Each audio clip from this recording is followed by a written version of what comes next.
আপনাদেরকে দেখাচ্ছিলাম এই মুহূর্তে অনেকেই 15 আগস্ট কেন্দ্রিক এই ধানমন্ডি 32-এ কিন্তু এসেছিলেন। আমি জেরত করতে আসছি, আমি বঙ্গবন্ধুর জন্য কোরআন শরীফ খতম করছি। মাফ করো আল্লাহ। আপনি কি পাগল হইছেন নাকি? একদম মাথা নষ্ট হয়ে গেছে। আমি বঙ্গবন্ধুর কবরটা জেরত করতে যাবেন আজকে। যেই দেশে সবকিছু করছে, এই দেশ আবার ব্রিটিশ এবং পশ্চিমা শক্তি দখল করছে। দর্শক, 5ই আগস্ট যখন সাবেক স্বৈরাচারী সরকার বাংলাদেশ ছেড়ে পালিয়ে যায়, তখন অনেকেই মনে করেছিল যে নতুন একটি দেশে স্বাধীনভাবে নিঃশ্বাস ফেলতে পারবে কিংবা স্বাধীনভাবে বাঁচতে পারবে, কথা বলতে পারবে, কিন্তু সেটি যেন আশায় গুরুবালি। দর্শক, ভিডিও টাইটেল এবং থাম্বনেল দেখে বুঝে গিয়েছেন আমি আজকে কোন বিষয়ে কথা বলতে চাচ্ছি। তবে সেই বিষয়টি আলোচনার পূর্বে আপনাদেরকে বলে রাখতে চাই, দর্শক, এরকম নিত্য নতুন ভিডিও পেতে অবশ্যই চ্যানেলটিকে সাবস্ক্রাইব করে পাশে রাখা বেল বাটনটি অন করে দেবেন, তাহলে প্রত্যেক মুহূর্তের আপডেট নিউজগুলো পৌঁছে যাবে আপনাদের কাছে। তো দর্শক, চলুন আমরা ভিডিওটি শুরু করছি। তার আগে দর্শক, আপনাদেরকে একটু স্মরণ করিয়ে দিতে চাই যে বাংলাদেশের 2000 ছাত্র প্রাণ দিয়েছে এবং 2000 ছাত্রের পিতামাতা তারা একটি আশা লালন করছে অন্তরের ভিতরে যে একটি নতুন বাংলাদেশ হবে, যেই বাংলাদেশে সকল শ্রেণীর মানুষ নির্বিচারে আর কখনোই কোনো রকমের জুলুম নির্যাতনের শিকার হবে না, কোনো চাঁদাবাজের শিকার হবে না। কিন্তু বিগত 17 বছরকে ছাড়িয়ে গিয়েছে মাত্র 11 মাসেই। দর্শক, এইরকম বাংলাদেশ কি চেয়েছিলেন? বিস্তারিত আজকের ভিডিওতে দেখুন কি বলছেন সেই ভিডিওতে।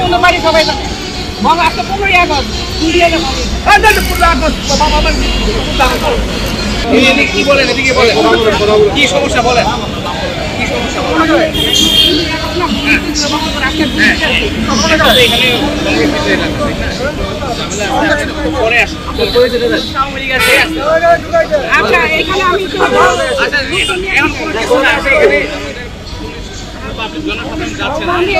আমাদের নিরাপত্তার জন্য আমাদের এখানে আপাতত বন্ধ। যখন আমার কথা শুনেন, ঠিক আছে, ধন্যবাদ। যখন চালু হবে তখন আপনার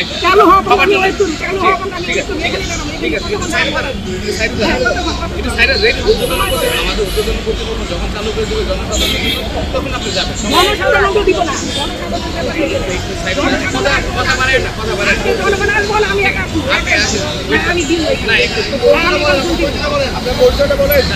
আপনি কেন এসেছেন?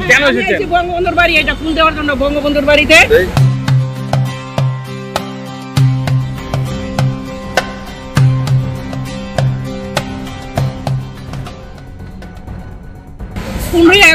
আজকে বঙ্গবন্ধুর বাড়ি, এখানে খুন হয়েছে। 18টা মানুষ ওদিন একই রাত্রে খুন করছে, আপনারা জানেন। একই রাত্রে খুন হয়েছে।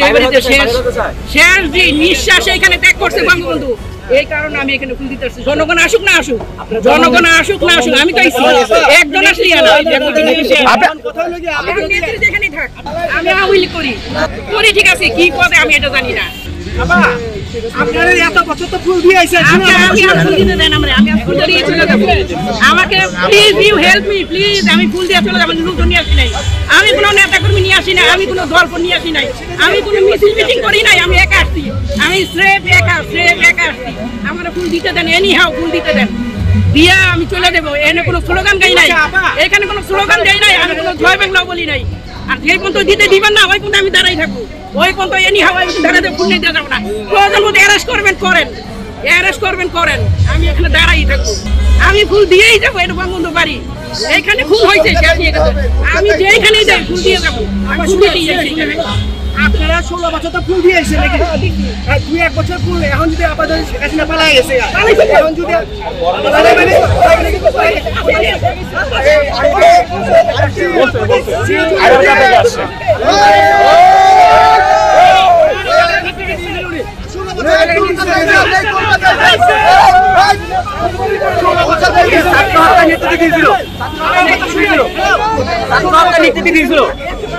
দেশের যে পরিস্থিতি ঠিক হয়েছে,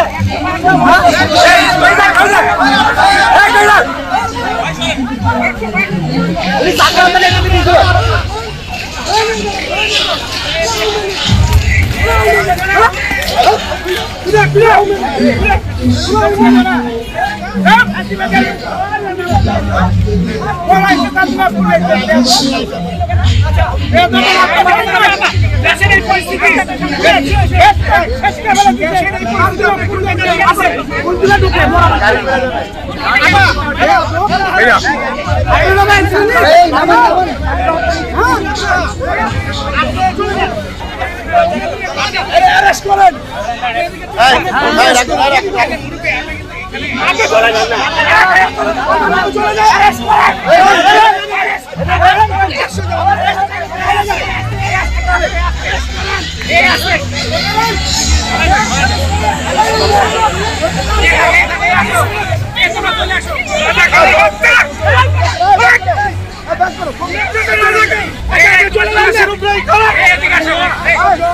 আমি যে করতে আসছি আমি বঙ্গবন্ধুর জন্য কোরআন শরীফ খতম করছি।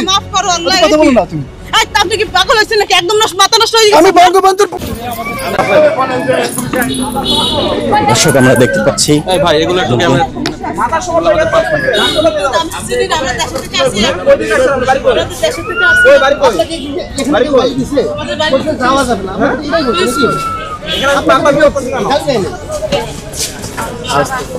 একটু বঙ্গবন্ধু বাড়ি দেখতে আসছে আজকে 15 আগস্ট থেকে যাবে না কবরটা জিয়ারত করা যাবে না কবরটা জিয়ারত করা যাবে না আপনাকে আমরা কোরআন শরীফ খতম দিয়েছি তার জন্য আপনারা এই বঙ্গবন্ধু যে দেশের জন্য সবকিছু করছে আজ তার বাড়ি জিয়ারত করতে দেবেন না আপনারা আপনারা তার বাড়ি জিয়ারত করতে দেবেন না এই দেশের জন্য সবকিছু করলো স্যারকে ফোন দেন একটা এই দেশের জন্য যে সবকিছু করলো তার কবরটা জিয়ারত করা যাবে না আজকে আমি তার জন্য কোরআন শরীফ খতম করছি। আপনি কি জিয়ারত করতে আসছেন? হ্যাঁ আমি জিয়ারত করতে আসছি আমি বঙ্গবন্ধুর জন্য কোরআন শরীফ খতম করছি। মাফ করো আল্লাহ। কথা বলো না তুমি।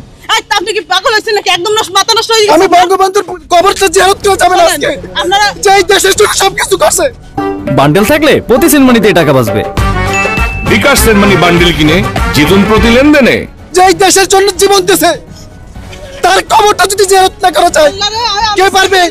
এই 15 আগস্ট তার কবরটা জিয়ারত করা যাবে না। আপনার নাম কি? আল্লাহর কাছে বিচার দেব আল্লাহর কাছে। আমার নাম মাওলানা ওলিউল্লাহ। কোন জায়গা থেকে আসছেন? আমি আসছি বরিশাল পিরোজপুর থেকে। এখানে কি জিয়ারতের বিষয়? আমি জিয়ারতের উদ্দেশ্যে আসছি আমার পরিবার সহ আমরা বঙ্গবন্ধু কোনটি পাড়ায়? তার বাড়িতে আজকে এইভাবে নির্মমভাবে 15 আগস্ট থেকে শহীদ করা হয়েছে। আমি আসছি তার জন্য কোরআন শরীফ খতম করছি। দুইটা খতম দিছি আমি তার জন্য জিয়ারত করবো তার বাড়িতে। আমি তার নির্মমভাবে যারা 15 আগস্ট তার সব পরিবারকে শহীদ করছে এই দেশের জন্য ব্রিটিশরা তারা এই ব্রিটিশদের বিরুদ্ধে আন্দোলন করছে। এই ব্রিটিশরা আবার এই দেশটা দখল করছে। এই ব্রিটিশ বিনিয়োগ শক্তি না আমি কোনো দল করি না। এই দেশ আবার ব্রিটিশ এবং পশ্চিমা শক্তি দখল করছে। এখন কি প্রবেশ করতে না আমাকে প্রবেশ করতে দিচ্ছে না। আপনি কি প্রবেশ করতে এসেছিলেন? যে আমি তার জন্য কোরআন শরীফ খতম দিছি দোয়া করবো আমি এই জন্য আসছি তার পরিবারের জন্য। নিয়ে আসছেন? হ্যাঁ আমি আর স্ত্রী আমার 3 সন্তান সহ আসছি। এখানে জানেন না এখানে বাধা আছে বা এখানে এলে সমস্যা? কেন বাধা হবে এটা আমরা জানি নাকি? সারা বছর তো এখানে সবসময় ঢুকে একজন মানুষ মারা গেছে তার কবর জিয়ারত করলে এখন কি ক্ষতি হবে? এখানে তো তার কবর না, কবর তার পরিবারের সবাই তো এখানে নির্মমভাবে শহীদ হয়েছে এই 15 আগস্টে। না আমি কোনো দল করি না। আমি এই দেশকে ভালোবাসি। আমি এই দেশ আবার ব্রিটিশ এবং পশ্চিমা শক্তি দখল করছে। আমি বঙ্গবন্ধু এবং তার সপরিবারকে ভালোবাসি। তারাই দেশের জন্য জীবন দিয়েছে। আমার ছোট আমরা পরিবার সাধারণ আমার গরিব মানুষের থাকি আসছি। আপনার ওয়াইফ বলছে আপনার মাথায় সমস্যা আছে। জি ওয়াইফ বলছে আপনার মাথায় সমস্যা আছে। যে আমি বঙ্গবন্ধুকে ভালোবাসি, বেশি অতিরিক্ত ভালোবাসি এবং সে দেশের জন্য। দর্শক এতক্ষণ পর্যন্ত আপনারা যাদের বক্তব্য শুনলেন তাদের বক্তব্য শোনার পরে আপনাদের কি মনে হয় কিংবা কি মতামত সেটি জানাবেন অবশ্যই কমেন্টস বক্সে। যেই একটি দলকে উদ্দেশ্য প্রণোদিতভাবে বলা হচ্ছে এবং যেই দলটি এই চাঁদাবাজি কিংবা বিভিন্ন রাহাজানির সাথে লিপ্ত রয়েছে সেই দলের নেতাকর্মীদের মুখে এমন বক্তব্য কিংবা এমন প্রতিবাদ এটি কি কখনো সহনশীল কিংবা মেনে নেওয়ার মতো কিনা অবশ্যই জানাবেন কমেন্টস বক্সে। আজকের মতো এখানে বিদায় নিচ্ছি, দেখা হবে অন্য কোনো ভিডিওতে। ততক্ষণ পর্যন্ত সকলেই ভালো থাকুন, সকলের সুস্বাস্থ্য কামনা করে এখানেই বিদায় নিচ্ছি।